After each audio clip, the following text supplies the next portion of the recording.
Shalom a todos, bom dia, boa tarde, boa noite. Não sei que horas você está assistindo essa aula, né? Mas essa aula aqui hoje vai ser um pouco talvez mais longa do que as outras, justamente porque, como eu falei nas anteriores, a gente vai fazer um paralelo dos pontos convergentes e dos pontos divergentes dos três evangelhos. E fizemos um texto único aqui, ó. Se vocês olharem aqui embaixo, ó, esse texto aqui ele é único, abrange detalhes dos três evangelhos e, com isso, esses detalhes apresentados aqui, ele faz a mistura dos evangelhos, certo? Então, é um texto que eu desenvolvi mesclando os pontos convergentes e divergentes para fazer uma unificação e para que o texto ficasse bem claro acerca da profecia, tá bem?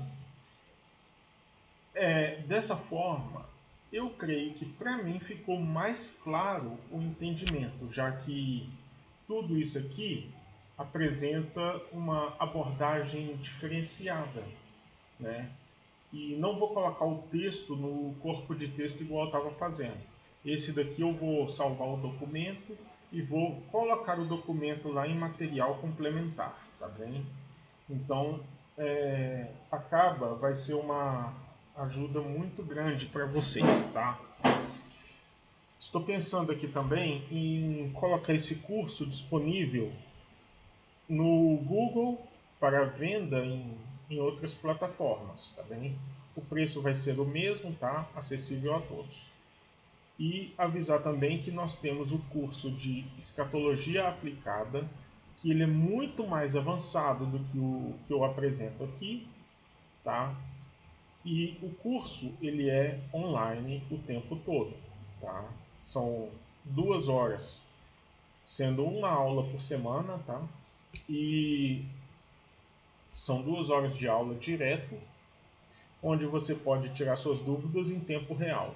E também tem um grupo do Facebook Escatologia Aplicada, e do WhatsApp, onde eu já atuo lá, já falo de escatologia de uma forma mais aberta, né? É um grupo de discussão, é totalmente gratuito, tá bem? Então, tudo isso aqui é um material apenas para uma aula mais demonstrativa. Tá bem? Quem tiver interesse em fazer o curso mesmo, mais completo, tal, pode chamar, tá? Vou deixar até o contato de WhatsApp aqui embaixo, tá bem? Na descrição aqui. E vocês podem entrar em contato com a gente por lá e solicitar também a participação no grupo gratuito de escatologia aplicada no WhatsApp. Pois bem, vamos à aula. E aqui é a parte mais importante de todas, né? O paralelo escatológico de Mateus, Marcos e Lucas. São mais versículos convergentes do que divergentes, porque Mateus, Marcos e Lucas tiveram visões independentes, como a gente veio falando aí, né? Foram visões bem independentes. Cada um teve seus pontos e a gente passou por esses pontos e não teve a percepção, tá certo? E com isso, aqui eu fiz toda essa tabela contendo os versículos convergentes, ou seja, onde eles se encontram e falam do mesmo assunto. E fiz também a tabela dos divergentes, onde eles falam cada um de uma coisa que não aparece nos outros dois evangelhos. Tá? Eles são chamados de sinóticos justamente porque tem mais pontos convergentes do que divergentes. E por isso que a gente está fazendo essa apresentação aqui agora. Então, todos eles falam da profecia da destruição do templo. Não ficará pedra sobre pedra que não seja derrubada. A pergunta dos discípulos, né? Quando serão essas coisas? Que sinal haverá da tua vinda e do fim do mundo? né? Que sinal haverá quando essas coisas estiverem para acontecer? A pergunta varia, mas sempre tem as perguntas voltadas para dar introdução neste assunto, né? Cuidado com os enganadores, né? Os falsos profetas, os falsos cristos, dizendo eu sou o Cristo e tal. Cuidado com as guerras, os rumores de guerras, né? As nações entrarão em guerra contra nações, reinos contra reinos, fomes, pestes, terremotos, né? O princípio das dores, né? E aqui, ó, tem as referências de cada texto, tá? A perseguição aos discípulos, serão entregues a tribunais e açoitados, né? Perseguidos e levados diante de autoridades, né? Testemunho diante das nações, o evangelho sendo pregado no mundo todo, né? Traição de familiares, pais, amigos, irmãos, parentes, o ódio por causa do nome do Messias. Vem aqui, quem perseverar até o fim será salvo, né? Pela perseverança salvareis as vossas vidas. A abominação da desolação que vai cercar Jerusalém, né? Os que estiverem na cidade, em Judéia, fujam para os montes. Não descer do telhado, né? Fuga urgente. Quem estiver no campo, não entre, né? Na cidade, não volte, fuja. Então, o Messias ele dá aqui a urgência da fuga, né? Ai das grávidas, né? Grande angústia para o povo, grande tribulação, dias de tribulação, grande angústia, né? Dias abreviados por causa dos escolhidos, a ira sobre Jerusalém, os falsos messias e profetas, né? Como a gente falou que tem ocorrido aí, né? É só entrar no Facebook e vai ver um tanto de gente profetizando aí que você vai ganhar carro, casa, dinheiro, causa na justiça, as pessoas vão se curvar diante de você. Isso tudo é falsa profecia. Eles falam assim, ó, em 3 dias aquela pessoa que está com raiva de você vai voltar pedindo perdão. Cara, quer engano maior do que esse? Aí, há 2 inimigos no mesmo lugar lá que houve a mesma profecia e os dois não se dão. Aí, em 3 dias ele vai voltar e me pedir perdão. Em 3 dias ela vai voltar e me pedir perdão. Os dois pensam a mesma coisa. Aí, aí você vê, né? O falso profeta lá chega e fala: olha, você vai ganhar uma causa na justiça e a pessoa que você está processando vai ter que te pagar ali 20 mil reais. Eles nunca falam 3 mil, 4 mil, 5 mil. Sempre vão falar 20 mil, 50 mil, 100 mil. E aí a pessoa tem lá uma causa justamente contra esse falso profeta. Será que ele vai pagar os 50 mil que ele profetizou? Né? Então, assim, é muita coisa, né, que tem surgido aí, esses enganadores o tempo todo. E as pessoas, apesar deste aviso, não estão obedecendo, né? Estão falando, não, ele é profeta de Deus. Teve um que certa vez me amaldiçoou porque eu falei com ele que se a profecia não se cumprisse, seria proclamado sobre a vida dele a maldição que a Bíblia declara sobre os falsos profetas, sobre estes falsos profetas. E aí, né, ele falou não e tal, papapá. Se a pessoa lesse a Bíblia, não lançaria profecia assim à torta e à direita, porque sabe do peso de um julgamento, né? O julgamento que a Bíblia dá é muito pesado. Em alguns casos é até a morte de familiares antes da morte do próprio falso profeta. Sinais cósmicos, né? No Sol, na Lua, nas estrelas, o Sol escurecer. O Filho do Homem, né? Vindo nas nuvens, o ajuntamento dos escolhidos. né? Anjos reunirão os escolhidos. Redenção se aproxima quando estes sinais acontecerem. É muita coisa acontecendo, né, para que tudo isso ocorra. Então, a parábola da figueira e de outras árvores, a geração que não passará, que se refere especificamente à geração que vai presenciar essas coisas, o céu e a terra passarão. Observação escatológica importante. Quando os três relatos são colocados lado a lado, três camadas proféticas aparecem. Cada relato é uma camada profética. Aí, nesses relatos, são sempre estes 6 sinais principais: enganadores, guerras, terremotos e fomes. A perseguição da congregação, prisões, traições familiares, testemunhas às nações. Evento central da tribulação, a abominação da desolação em Jerusalém cercada. A própria grande tribulação, sinais cósmicos e a vinda do Messias. Estes temas, né, vamos falar aqui sobre cada um deles agora para poder dar uma explicação melhor e mais detalhada. Sinais iniciais: enganadores, guerras, terremotos e fomes. Estas coisas sempre aconteceram, sempre, desde a vinda do Messias até hoje. O que aumentou com estes sinais? Quantidade e intensidade. Por que a quantidade e a intensidade aumentaram? Justamente porque a população aumentou. Então, naquela época, as coisas eram mais regionais, né? As tribulações eram regionais, estes sinais eram regionais. A pessoa só presenciava aquilo que estava no local dela. E às vezes demorava meses ou anos para uma notícia vir de outra parte do mundo, né? Ouvi dizer que os chineses estavam assim e tal. E isso ocorreu na China, por exemplo, há 50 anos, 30 anos, justamente porque ninguém saía da própria região para ir para esses lugares.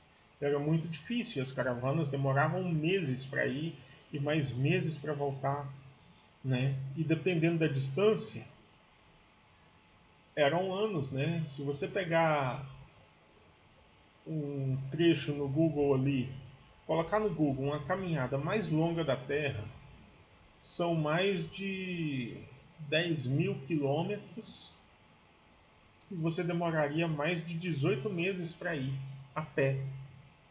Aí você imagina uma caravana que tem mulheres, tem crianças, que às vezes tem certos pontos que tem que andar a pé. A pessoa passando mal ali tem que parar por alguns dias até a pessoa melhorar, né? Às vezes haviam saqueadores esperando aquelas caravanas, então as notícias demoravam muito para ir e para voltar. Cartas, a pessoa escrevia e não tinha às vezes nem esperança de obter resposta, dependendo, né? Porque tinha que encontrar alguém que estava indo para aquele local para que aquilo ali levasse as notícias. E por isso que as pessoas escreviam cartas muito longas, né? Pode ver, por exemplo, as cartas de Paulo ali, que se a gente for olhar capítulos e versículos, algumas ultrapassam 300 versículos, né? Então, assim, as pessoas escreviam cartas longas justamente para poder dar notícia de todo mundo. Você vê Paulo falando ali nas cartas dele, olha, Priscila, tal, né? Estão bem aqui, mandam a saudação a todos vocês, né? A toda a igreja aí. E às vezes, como estão fulano e tal, e cita diversos nomes para poder buscar notícias mais específicas, né? Então, era assim que as coisas eram. E aí, por causa disso, essas guerras e sedições que a gente via eram coisas mais regionais que as pessoas presenciavam. E agora nós tivemos aí avanços em todo tipo de tecnologia. Antes, para se fazer um livro era caro e demorado, porque se você for olhar até o século XV, mais ou menos, as pessoas, para fazer uma Bíblia, para ter uma Bíblia em casa, tinha que pagar um escriba durante quase 10 anos. E esse escriba, ele tinha que ir copiando ali, ó, o texto devagarinho, né? Precisava de muito papel, muita tinta, pena, vela, né? Porque não tinha eletricidade. Então, né, a gente tem essa percepção de que demorava as coisas. Quando veio Gutenberg e fez a tipografia, que em um minuto fazia 10 páginas de uma Bíblia. E ele poderia fazer uma Bíblia inteira em cerca de um mês, né, 2 meses, fazia uma Bíblia inteira. Para você ver. E hoje a gente tem acesso a notícias em tempo real, através do computador, do telefone celular, coisas que não existiam há cerca de 100 anos atrás. E agora a gente tem notícia de como são as coisas em qualquer lugar do mundo, basta uma pesquisa no Google. E é isso que fala, né, que os sinais, né, são estes: enganadores, guerras, terremotos, fomes, doenças, né? A gente teve aí recente agora, né, a Covid, e por causa disso, né, foi uma coisa mundial e todo mundo tinha notícia em tempo real. A humanidade pôde se preparar melhor justamente por causa desse fator da notícia se espalhar rápido. E com isso, né, essas coisas se tornam muito mais intensas. A gente fica sabendo que pessoas morreram do outro lado do mundo por causa de fome, de guerras, como tem ocorrido recente no Oriente, né, no Oriente Médio. E tudo isso são sinais, mas são sinais gerais, porque são coisas que sempre ocorreram, mas que a gente não tinha tanta notícia. Hoje, a gente, num piscar de olhos, já fica sabendo de qualquer coisa que acontece. Perseguição, prisões, traições familiares e testemunhas nações. Tá. Esse ponto aqui é um ponto muito complexo de se tocar, porque as pessoas falam, né? Ah, no Brasil tem perseguição contra os crentes. Não, no Brasil não tem perseguição ainda. Não tem essa coisa toda. Pelo contrário, são os cristãos que no Brasil são os perseguidores. Tá? Porque eu vejo muito mais destruição de templos, de religiões de ascendência africana, matriz africana, quer dizer, vejo mais destruição, né, de coisas que não são cristãs do que coisas cristãs. E isso vai gerando revolta coletiva. O que vai acontecer?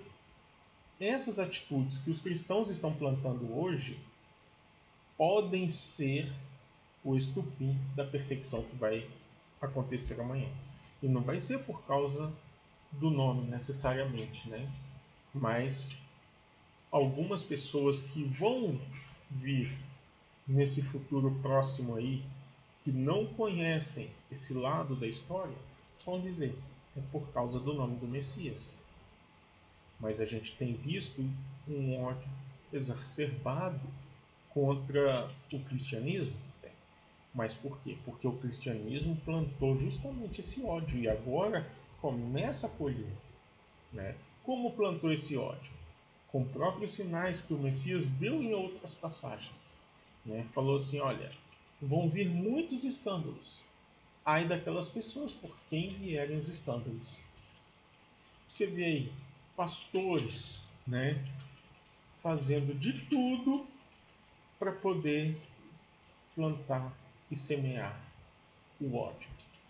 Pastores que colocam armas na igreja, colocam política na igreja, colocam muitas coisas que não são elementos da adoração dentro da igreja. E isso vai alimentando um ponto de apostasia, de afastamento da verdade. E aí os poucos sinceros que tem serão perseguidos por culpa desses. É necessário que esses escândalos ocorram, mas ai daqueles por quem esses escândalos vierem. Esse é o problema. Porque a perseguição não é iniciada por um ódio ao cristianismo, mas por um ódio plantado justamente por essas pessoas que causam esses escândalos.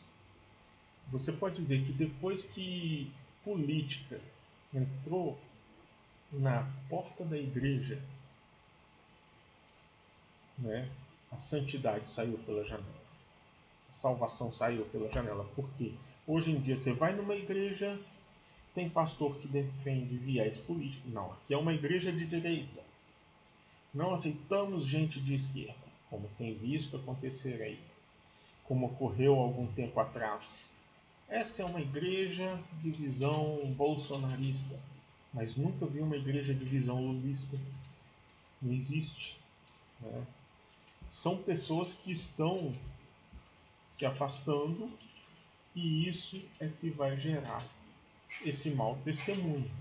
E aí os poucos que são sinceros, que estão lá justamente para adorar a Deus, ao Criador, serão perseguidos.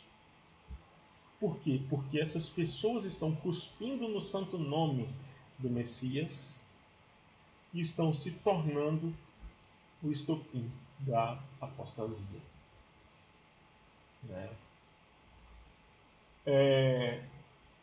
E por causa disso, familiares vão entregar à prisão as pessoas que declararem a fé. Mas isso não é uma coisa que vem de uma vez. É uma coisa que é plantada e é colhida. Né? Porque os sinceros é que pagarão pelos que enganam. É aquela máxima que dizem: o justo paga pelos pecadores. Né? E esse é o grande problema. E é por isso que se inicia a perseguição à congregação. Em alguns países, a perseguição ativa contra cristãos. Né? Mas essa perseguição que fala nos evangelhos, ela é justamente a perseguição que virá de modo global em todas as nações. Depois disso vem um evento central da tribulação. Qual que é? São profecias bem específicas. Acordo de paz, que é mencionado lá em Daniel 9:27 e relatado em Apocalipse capítulo 6, versículos 1 e 2. Né, o cavaleiro do cavalo branco que vem trazer paz ao mundo. Né? E quem está com essa ideia de trazer paz ao mundo aí recentemente, gente? Tivemos muitos candidatos anticristo. Putin, o Kim Jong-un, um príncipe da Arábia, Emmanuel Macron e tal. Mas quem está levando essa democratização, entre aspas, e paz ao mundo através da guerra? É só observar as notícias. Tá? Então, vai haver uma construção do templo, um acordo de paz, a construção do templo e a profanação do templo por um falso Messias, uma pessoa que se declarará ser o próprio Deus. Né? E aí, depois disso, quando muitos em Jerusalém não aceitarem, haverá o cerco em Jerusalém. Porque esse falso Messias tem que ser aniquilado, né? Mas não é um ser humano que vai aniquilar o falso Messias. Aí vem, né, a grande tribulação, que são justamente as perseguições que a gente falou, questão de guerras muito mais intensas, a terceira guerra mundial talvez ocorra aí, né? E tal. Sinais cósmicos: sol escurece, a lua perde o brilho, astros caem do céu e tal. E finaliza com a vinda do Messias. Tá? Essa sequência ela é linear quando os três evangelhos são combinados. Só que tem um outro porém. Tem pontos divergentes. Estes aqui são os pontos convergentes. Mas tem pontos divergentes nos evangelhos, né? Por exemplo, Mateus fala que por se multiplicar a iniquidade, o amor de muitos se esfriará, né? Marcos fala que importa que o evangelho seja primeiramente pregado entre todas as nações, ou seja, Marcos só declara a importância. E Lucas fala justamente no começo aqui o episódio da viúva, né?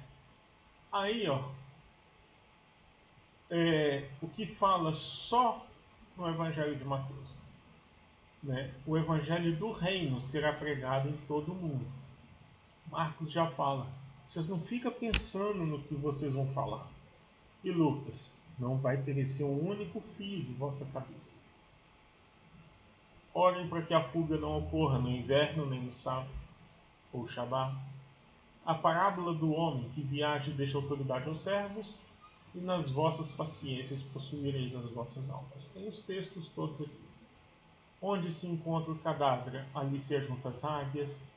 Ordem detalhada de vigiar à tarde, meia-noite, cantar do galo e de manhã. Quando ver Jerusalém cercada de exércitos, sabei que chegou a sua desolação. Ou seja, esse texto só se encontra aqui. Aparecerá no céu o sinal do Filho do Homem.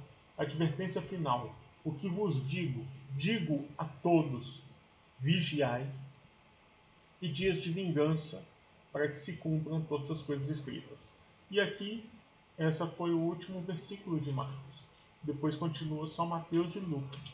Assim como foi nos dias de Noé, Jerusalém pisada pelos gentios, né? 2 estarão no campo, homens desmaiando de terror, 2 mulheres estando no moinho. Quando essas coisas começarem a acontecer, levantai as vossas cabeças. A parábola do servo fiel e do servo mau, e a advertência contra a glutonaria, embriaguez e cuidados da vida. Tudo isso são detalhes, né? E são detalhes que a gente tem que analisar, tá bem? São pontos divergentes, ou seja, encontra só em um, né? Mateus traz várias ilustrações e parábolas. Marcos é o relato mais curto, mas com algumas instruções práticas. E Lucas acrescenta detalhes históricos sobre Jerusalém e os gentios, né? O que essa comparação revela? Quando você coloca os textos lado a lado, 3 características aparecem claramente. Mateus enfatiza sinais proféticos e judaicos, dias de Noé, Shabá e pregação do reino. Marcos, relato mais direto e pastoral, focado em vigilância, preparação e perseguição. E Lucas, um relato histórico universal declarando perseguição antes da tribulação, angústia das nações e impacto global. Pode ver que nenhum dos 3 aqui declara um suposto arrebatamento antes da tribulação, né? Eles falam de sinais que ocorrem, eles falam de vigilância, preparação e perseguição, né? E a perseguição antes da tribulação, angústia das nações e impacto global, ou seja, tudo ocorrendo de uma vez no mundo todo. Vão ocorrer tribulações regionais, né? Tribulações específicas no Brasil e tal, e quando verem as tribulações regionais ocorrendo no mundo todo, será a grande tribulação, porque elas vão se juntar. É igual uma pessoa com uma pequena ferida no braço e depois pipoca feridas no outro braço e tal. O sofrimento da pessoa vai aumentar ainda mais. Então, né, não é uma ferida específica que vai doer mais, mas é o conjunto de todas as feridas que causarão o sofrimento. Aqui a gente tem o texto unificado integral. Eu vou fazer a leitura e depois a gente volta e faz a análise, ponto a ponto e por que o texto está ali de forma mais específica, certo? Então, tudo isso aqui, relatado nesse texto unificado, foi retirado dos evangelhos e colocado em um único texto em ordem cronológica, tá? E todos os fatos aqui são os fatos convergentes e divergentes, né? Todos eles juntos em um único texto. E esse texto específico eu vou deixar também aqui no material de apoio, tá? Essa apostila toda aqui vai ficar no material de apoio.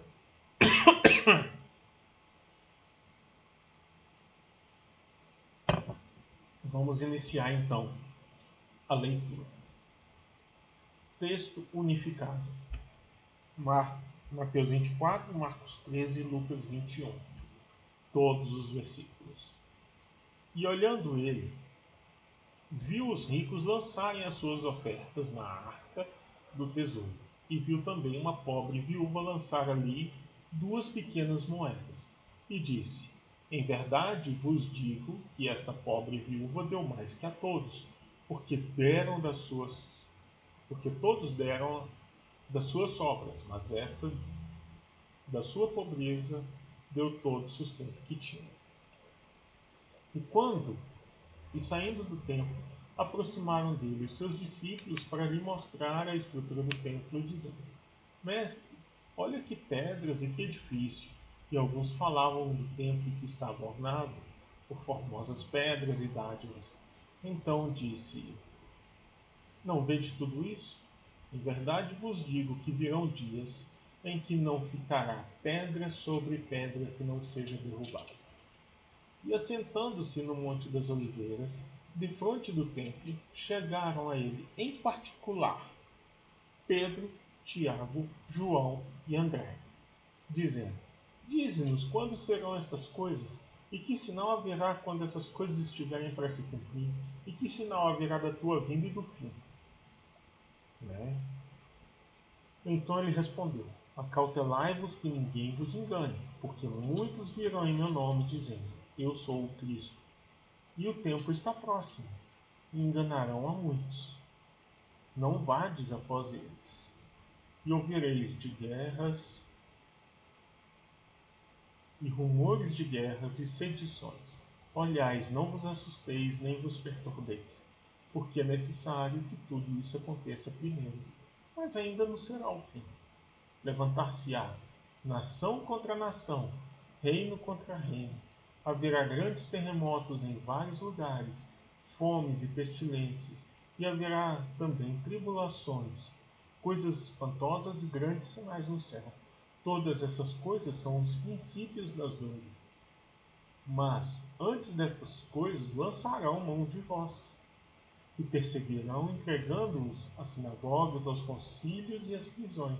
Sereis açoitados e conduzidos à presença de reis e governadores por amor de meu nome. Isso vos acontecerá para testemunho. Proponde em vossos corações não premeditar, como haveis de responder, porque eu vos digo, vos darei boca e sabedoria, a que não poderão resistir nem contradizer todos os que vos opuserem. Porque não sois vós que falais, mas o Espírito Santo.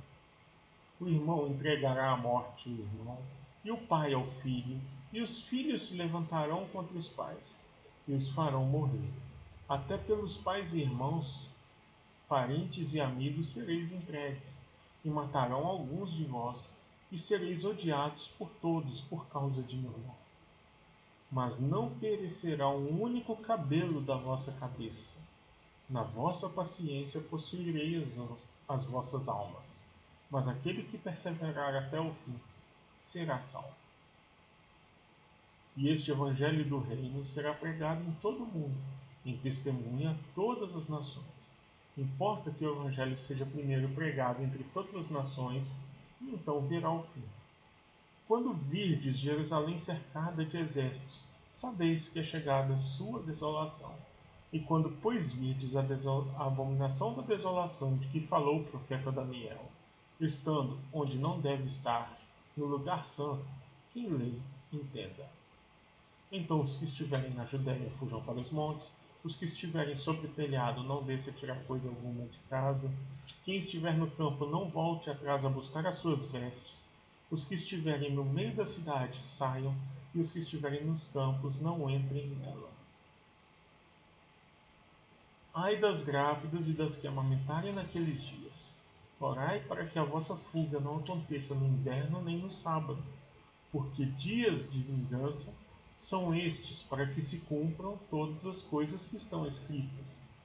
Haverá grande aflição na terra e ira sobre este povo, e cairão ao fio da espada, e serão levados cativos para todas as nações, e Jerusalém será pisada pelos gentios até que o tempo dos gentios se complete.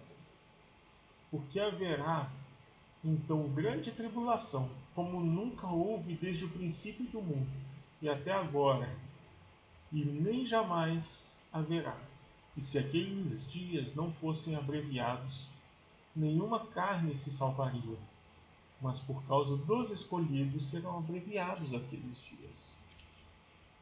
E então, se alguém vos disser, eis aqui o Cristo ou Eloi, não acrediteis, porque surgirão falsos cristos e falsos profetas que farão tão grandes sinais e prodígios para enganar, se possível fora, até os escolhidos. E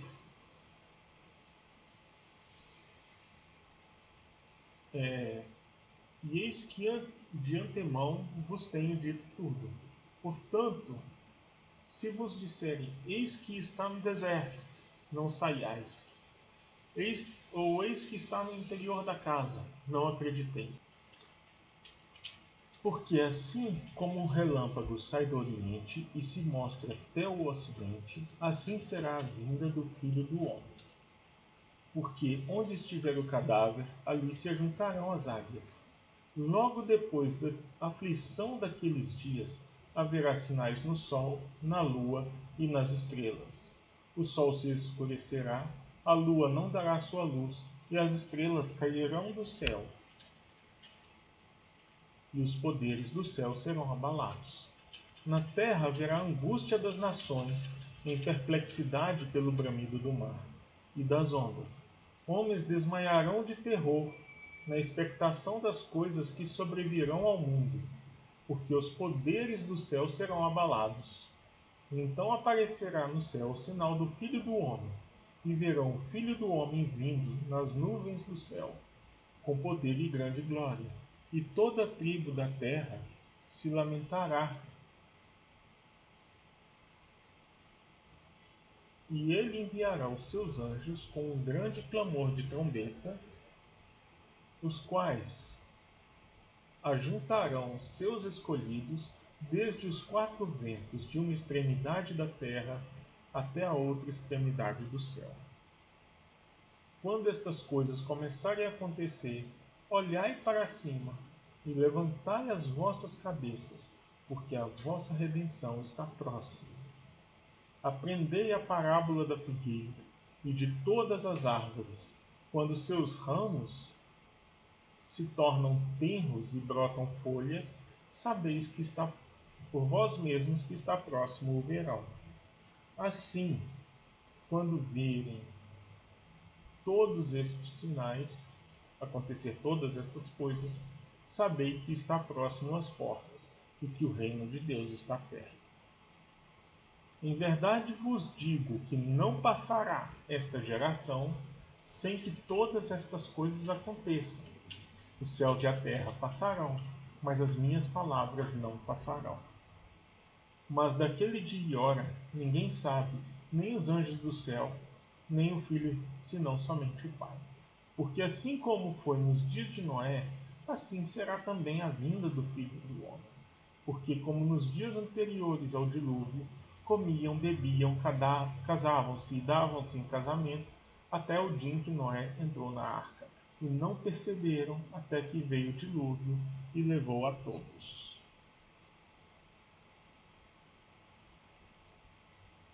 Então, assim também será a vinda do Filho do Homem. Então, estando dois no campo, um será tomado e o outro deixado.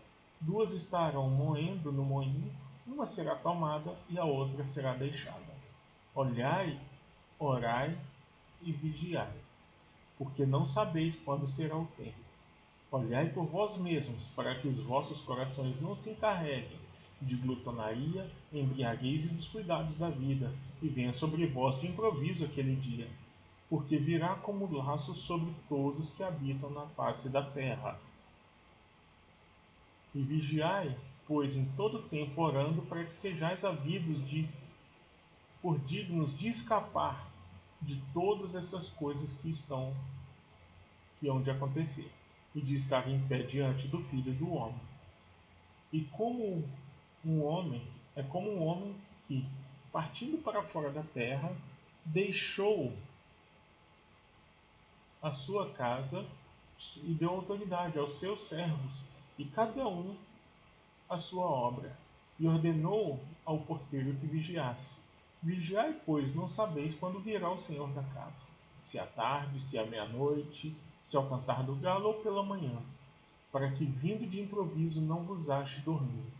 Bem-aventurado aquele servo a quem o Senhor, quando voltar, o achar fazendo assim, trabalhando.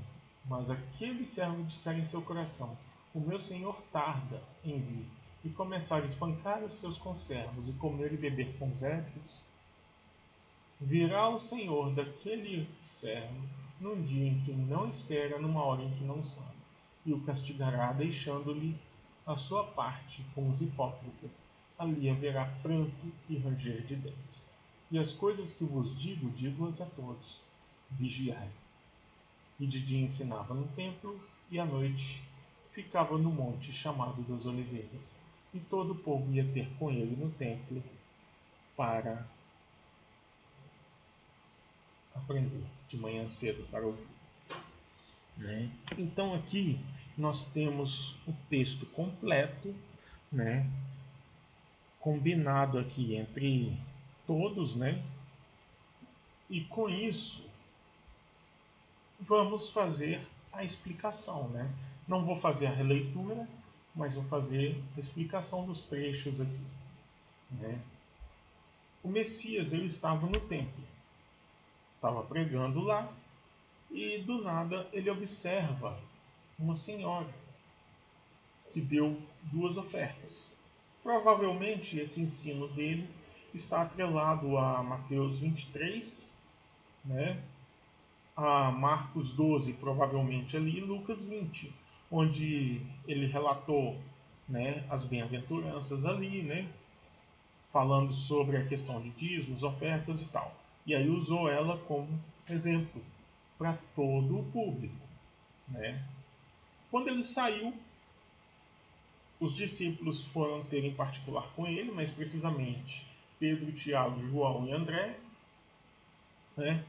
que fizeram as perguntas, E estes trabalharam essas questões com ele, e ele alertou sobre a questão de enganos, falsos profetas, Como eu já falei lá no começo, a questão dessas pessoas que ficam profetizando bênçãos no YouTube, no Instagram, fala ative a bênção, fala tome posse, receba, creia, essas coisas. Isso não é bíblico.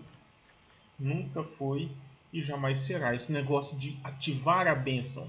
Onde na Bíblia ensina que bênção precisa ser ativada? Onde na Bíblia ensina tomar posse de bênção? Não ensina isso. Quando Elohim, Deus, abençoa, ele abençoa. Simples. A pessoa não tem que ficar... Onde você viu lá Abraão, Isaac e Jacó tomando posse da bênção? Não existe isso. Onde Jesus falou assim, olha, vocês serão abençoados aqui, ou bem-aventurados, e tal, tome posse. Não tem isso. Isso é invenção pentecostal. E o pentecostalismo tem se afastado e muito do verdadeiro evangelho. Tá? Todos esses enganos, essas mentiras, esses profetas aí, eles têm demonstrado uma falta de caráter e uma falta de conhecimento bíblico tremenda. Por isso eles são sinal. Tá bem? E aí a gente vê, né? Fala de guerras, rumores de guerras, como a gente já explicou, né? Que aumenta intensidade, quantidade. E esse aumento não se deve somente à questão de guerras e o modo como elas são operadas hoje. Né? Tipo, antigamente eram com espadas, flechas e tal. Hoje são com mísseis, drones e muita tecnologia. Mas não é isso que aumenta a guerra. É a quantidade de pessoas envolvidas. Né? Você vê que antes guerras ocorriam em campos de batalha. E os campos de batalha eram uma zona neutra ou um local longe da civilização. E na guerra recente aí que a gente viu, né, nos Estados Unidos, ele destruiu uma escola. E aí você pensa, né, que tudo isso são sinais. E são mesmo, porque as guerras deixaram de ser a morte de soldados para ser morte de diversas pessoas. De pessoas que são inocentes na guerra. Né? E aí é que tá. Esse é o problema, né? Depois, né, fala sobre terremotos que têm ocorrido, né, aumenta a intensidade do terremoto, aumenta a quantidade.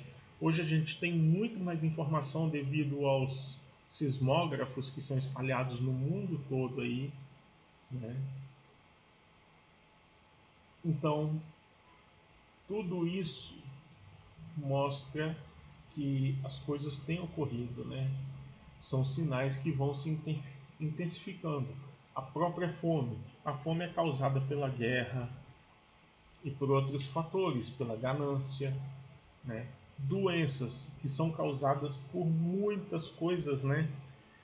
E a gente tem visto aí que as doenças têm sido porque alguém se alimenta de animais, né, que a Bíblia declara como impuros, impróprios ao alimento, né? Ou algo que o animal tenha tocado, tipo uma fruta, a pessoa não olha, não lava, né? E pega a doença. Então, esses sinais têm ocorrido com mais frequência. Né?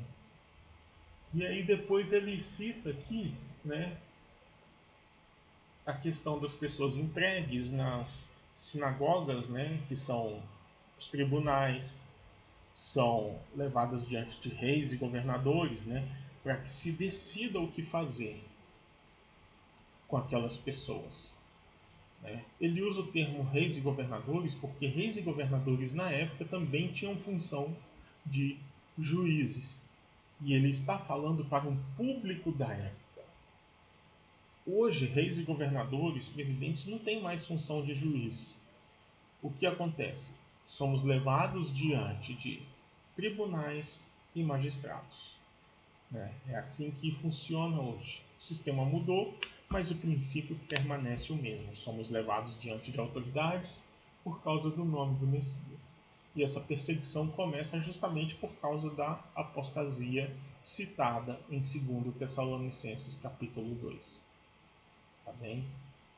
E aí a gente analisa, né, tudo isso e tem a percepção de que a tribulação iria começar justamente com essas questões, né? E ele fala, olha, não vai aparecer nada de vocês, nem um fio de cabelo, né? Nada. Por quê? Porque são pessoas retas e íntegras que vão de fato trabalhar essas questões. Não é o pastor que veste o kit investigação lá com calcinha e tal, ou o pastor que pega a nora, que fica com a nora. Não, essas pessoas elas atraíram para si condenação, tá? Mas aquelas pessoas que de fato trabalham a questão da mensagem, né, de forma séria, de forma reta, que não tem nenhum problema, né, não fica fazendo essas coisas porque sabe que é errado, não vai se envolver com esses tipos de gente aí, né? Então essas pessoas acabam sendo perseguidas justamente porque outros estabeleceram para si ali um comportamento mau, né? Um comportamento que leva à apostasia e à mentira. E por causa desses mentirosos, as boas pessoas serão levadas diante dos tribunais, né? E fala de traição familiar, irmão entregando a morte, o pai, os filhos, amigos e tal, né? Ou seja, são pessoas que vão falar assim, fulano ali é cristão, né? Então a gente tem que trabalhar isso com ele. Entrega a pessoa para as autoridades. E é por isso que essas pessoas serão levadas aos tribunais, às autoridades.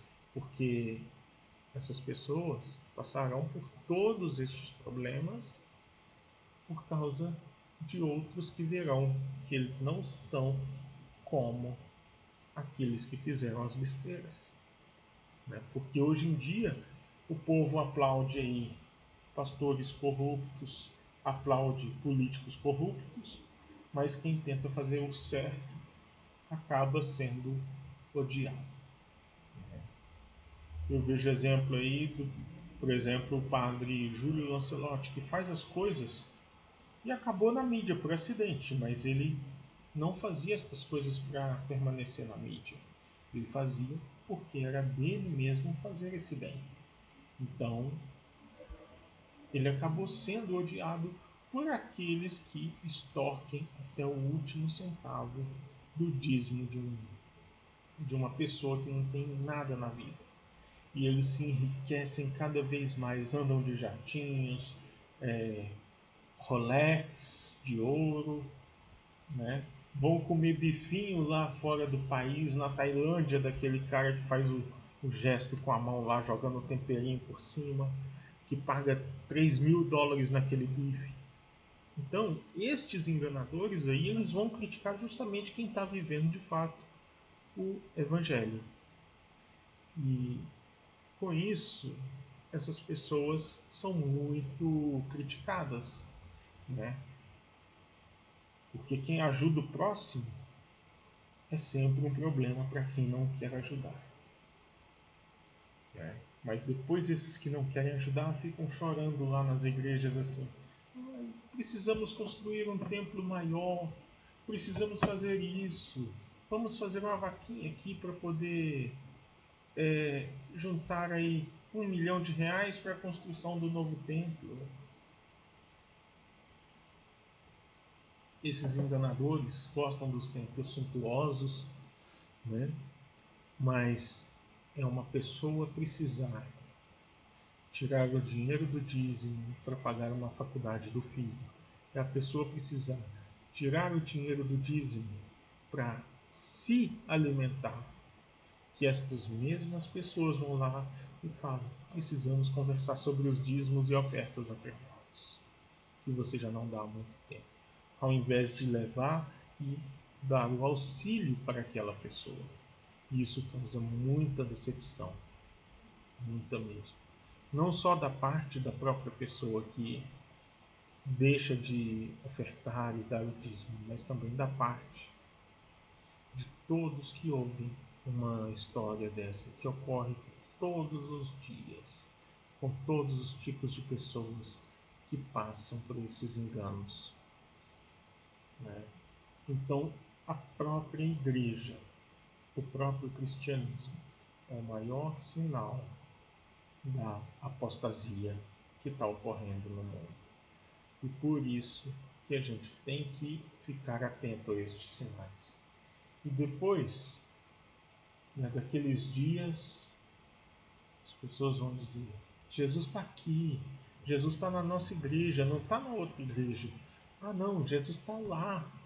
Cara, eles vão mentir desse tempo todo, desse tipo, para poder dizer que eles estão próximos de Deus. E na verdade não tem ninguém nesse mundo que seja próximo de Deus. Sabe por quê? Porque Deus não se alinha com pilantras, com pessoas que usam a fé para poder tomar os bens alheios. Deus não se alinha com esse tipo de gente, né? Com pessoas que lançam essas falsas profecias. Não tem essa questão com Deus, tá? Então temos que tomar muito cuidado com isso, porque depois não adianta reclamar. A Escritura já predisse, o próprio Messias disse: eis que já vos tenho predito. Por quê? Porque depois ninguém será inocente neste mundo por não ter dado ouvido à Escritura. Hoje todo mundo tem acesso a uma Bíblia, seja no celular, seja física, tá? Todo mundo tem acesso. Então não há ninguém inocente aqui. Se a pessoa é enganada porque quer ser enganada, porque não procura conhecer as Escrituras. Tá bem? Aqui, ó, temos esse trecho, né? Porque assim como o relâmpago sai do Oriente e se mostra até o Ocidente, assim será a vinda do Filho do Homem. Ou seja, vai ser perceptível por todos, vai ser barulhenta e todo mundo vai saber o que aconteceu. Porque quando ocorre um relâmpago, ocorre três coisas: a luz, o som, né, que é o trovão, e a tempestade. E ninguém vê uma coisa dessa acontecendo e fica assim: será que relampeou? Porque a pessoa percebe o brilho. E quando ela acha que viu o brilho, vem o barulho.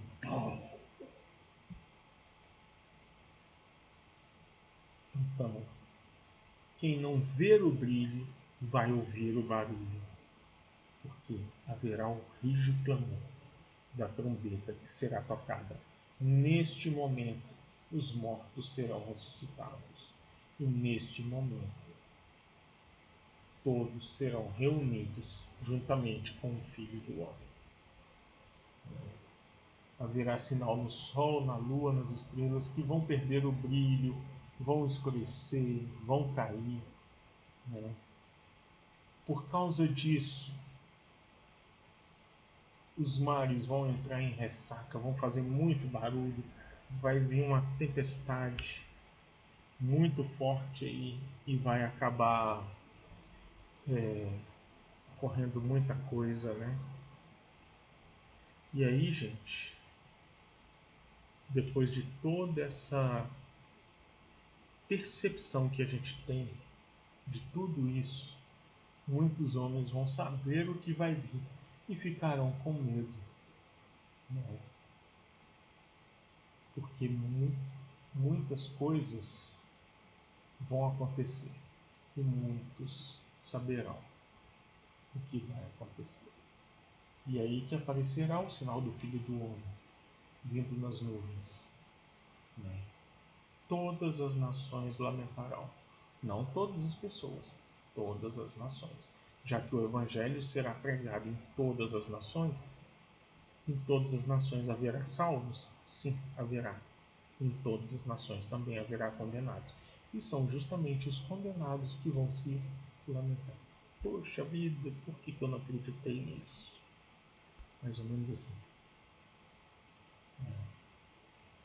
Então, quando a gente começar a presenciar estes sinais, principalmente no céu, é para a gente olhar para o alto, porque a nossa redenção está próxima. E esta geração se refere à geração que vai presenciar estas coisas. E aqui ele cita as parábolas, né, como foi no dia de Noé. Noé, ele construiu a arca, alertou o povo. O povo não deu ouvidos. Veio o dilúvio e levou quem? Levou as pessoas. O dilúvio não levou Noé, levou as pessoas. As pessoas morreram. Então, quando estiverem dois no campo, um será levado, ou seja, com a presença do Messias, um será morto. O ímpio será morto, o salvo ficará. Não fala de arrebatamento isso aqui. As pessoas interpretam como arrebatamento porque não prestam atenção em quem é levado. O dia, as pessoas comiam, bebiam, se casavam, se davam em casamento, até o dia em que Noé entrou na arca. E não perceberam. Quem não perceberam? As pessoas não perceberam, até que veio o dilúvio. Né? O dilúvio veio e matou todos. Né? E levou a todos. Todas as pessoas que não perceberam foram levadas à morte pelo dilúvio. E é por isso que devemos prestar atenção, porque assim será a vinda do Filho do Homem. Um será levado e outro deixado. Quem será levado? Justamente o que não creu. E quem será deixado? O que creu. Assim como Noé foi deixado. Né? Então,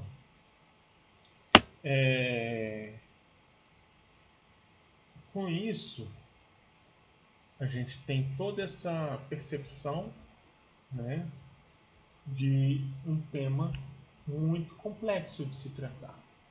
Né? E a gente tem que ficar atento, não deixar os nossos corações se carregarem de glutonaria, de embriaguez e dos cuidados dessa vida. E a Bíblia, ela é tão clara nisso que ela mostra o seguinte, que toda essa questão aí, eles citam a glutonaria. E se a gente for observar, quando a Bíblia fala de glutonaria, né, é o pecado da gula. E tem um dito muito popular aí no meio cristão que diz assim: crente não bebe, porque beber é pecado, mas come, é o pecado da glutonaria. E aí? Se não bebe, mas come, está pecando da mesma forma. Né? E se está pecando da mesma forma, então essa pessoa também será levada. Né? Esse é o problema, porque o cristianismo ele não tem pregado salvação, ele tem pregado muita coisa que não é voltada à salvação. Prega prosperidade, se afasta, que são coisas da vida, né?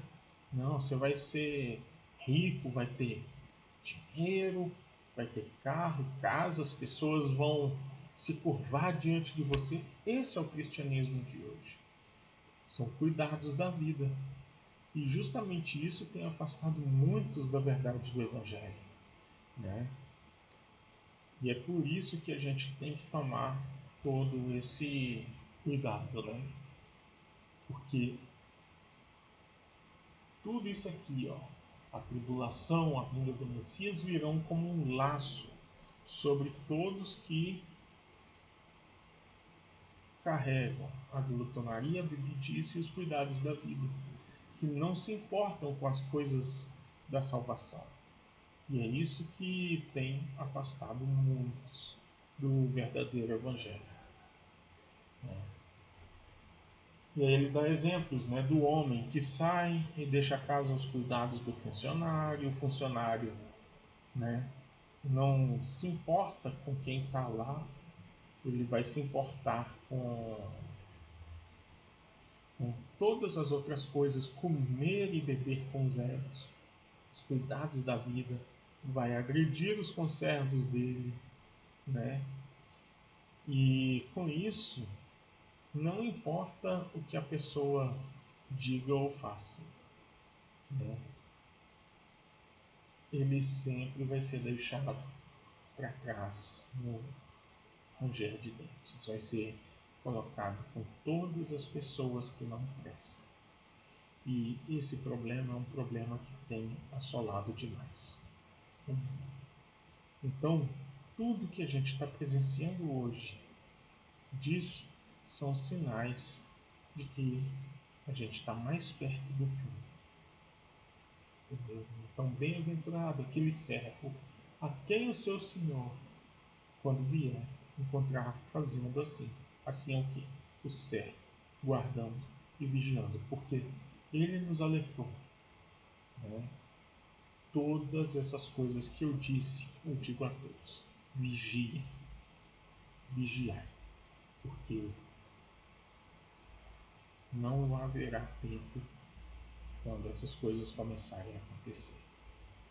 Então, encerrando aqui, a conclusão que a gente tira de tudo isso é que o Messias, ele deu um ensino muito prático para a gente. E esse ensino, ele tem se mostrado cada vez mais